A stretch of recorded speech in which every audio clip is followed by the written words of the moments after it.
Hello and welcome to Ask Endocrinologists. I am Dr. Hope and this is Dr. Grace. Hello, everyone.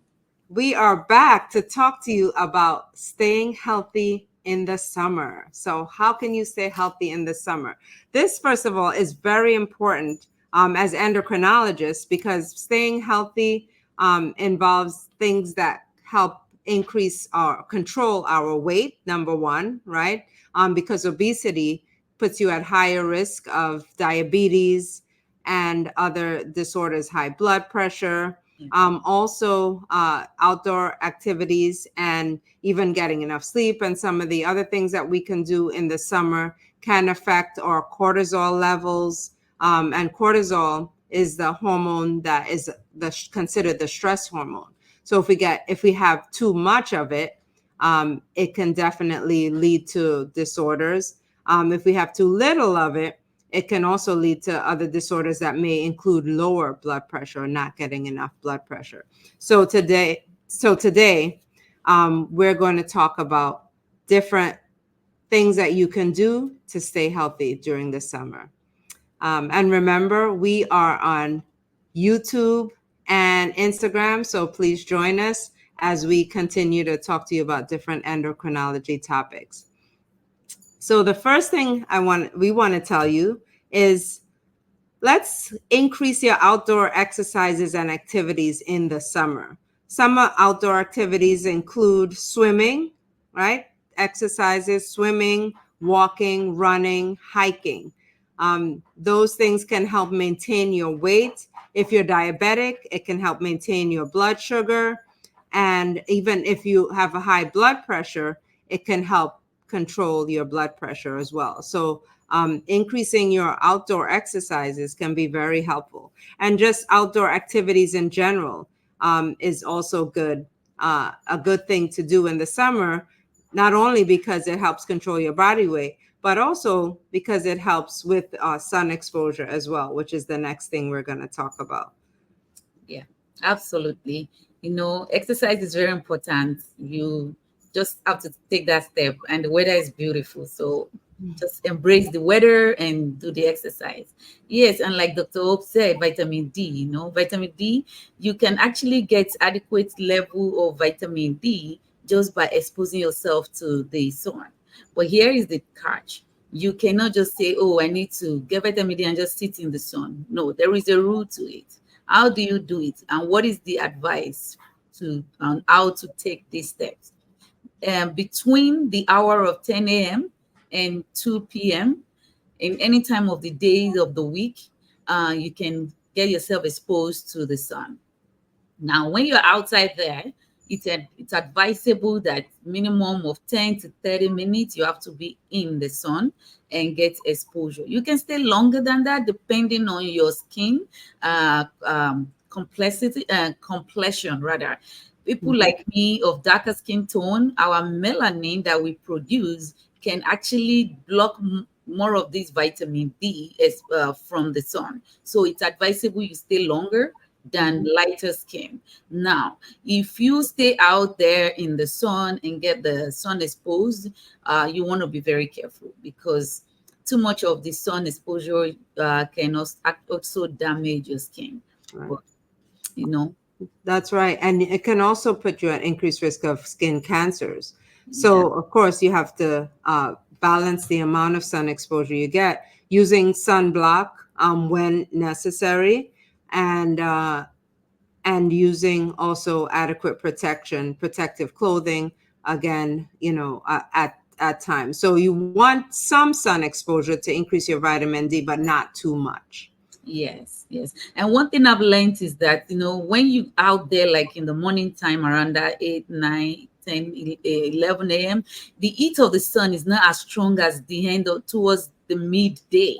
So if you really want to get your sun exposed for vitamin D, do it in the morning time when the heat is not strong and you can actually get adequate level of your vitamin D raised through that. Yeah. All right. The other important thing in the summer is to stay hydrated. So Yes. It is very important to stay hydrated because of the sun exposure. We lose fluid through sweating. all right? And especially sweating. So we can become dehydrated from that. So it is important for men on average to get at least 3.7 liters to drink at least 3.7 liters of water, and women at least 2.7 liters of water. So we need to make sure we're getting enough fluid especially during the summer seasons, but even all Yeah. throughout the year. But it might be higher in the summer because of the risk of dehydration from perspiration. Yeah, And that 2.7 for mhm. me, I know I don't drink that much of water.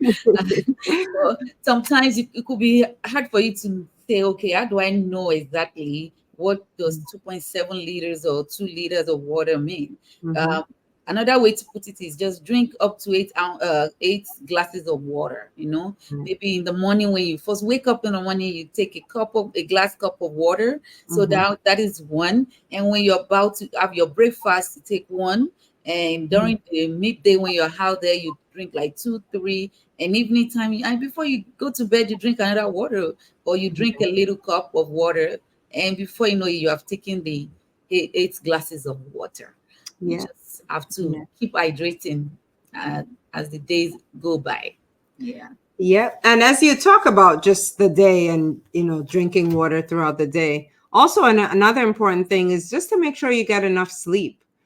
We should all get at least 8 hours of sleep. Adults should get at least 8 hours of sleep. Children need even more, up to 10 hours of sleep, because they are growing at a more rapid rate. So, again, during the summer and throughout the year, make sure you get enough sleep, at least 8 hours of sleep, because it can help with body weight control. It can also help with, fight against just depression and increasing the risk of other disorders like diabetes. Yeah. So make sure you get enough sleep. Absolutely. Let me go back to that vitamin D for a bit. Mm-hmm. And the reason is because many are deficient in vitamin D, Mm-hmm. and most of us are not aware that our vitamin D level is low until you get tested. And sometimes the only presenting symptoms you might have is just unnecessary tiredness. Mm-hmm. And despite eating, resting, and doing everything right, and you notice your tiredness won't just go away. So this might be one of the signs that your vitamin D level is low. And Mm-hmm. going out there and get yourself exposed to the sun will be very, very helpful. All right. And finally, I'm just not finally, but eating more fruit and vegetables, more fruits and vegetables. In the summer, uh, there's more opportunity Yeah.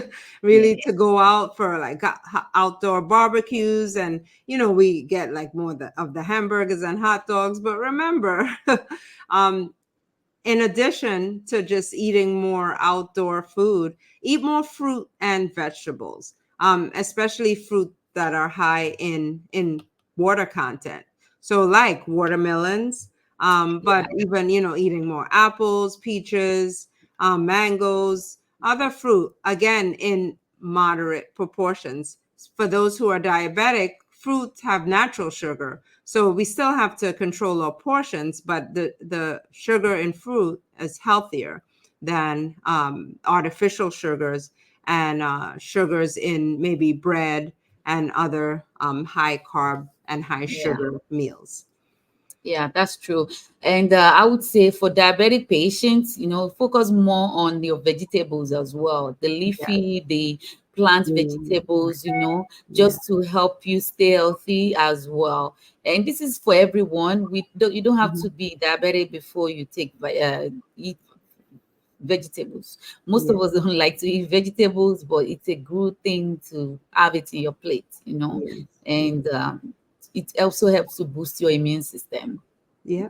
Yeah.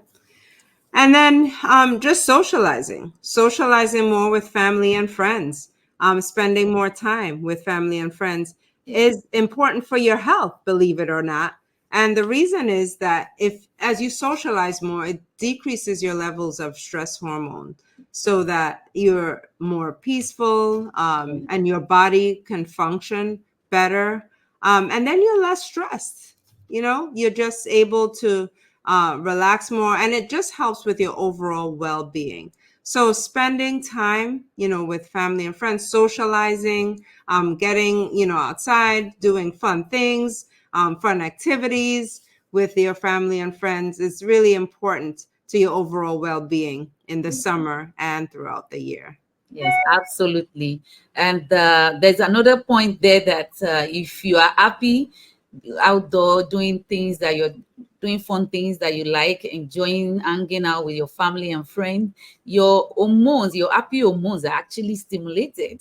And Yeah. one of them is oxytocin, Yeah. your happy hormones are stimulated, your sad hormones are decreased. So, and Mhm. your overall stress level decreases. So, this is very important. Don't just stay indoor or just want to be alone. Mhm. Go out and have fun. Mhm. Amen. All right. So, thank you so much for joining us as we talk today about how to stay healthy during the summer. Hope you would take our tips and really use them, and implement them, in your lifestyle so Yes. that you can have a healthier lifestyle and enjoy your summer as well as staying healthy during that time. Yes. And please don't forget to like, share, comment, over time we'll be doing live with putting out the video out there, and just stay healthy, share, subscribe to this channel. We love you and we want to make sure that everyone understands and know that the more you know, The the better better you you are. are. Yes. Thank you for joining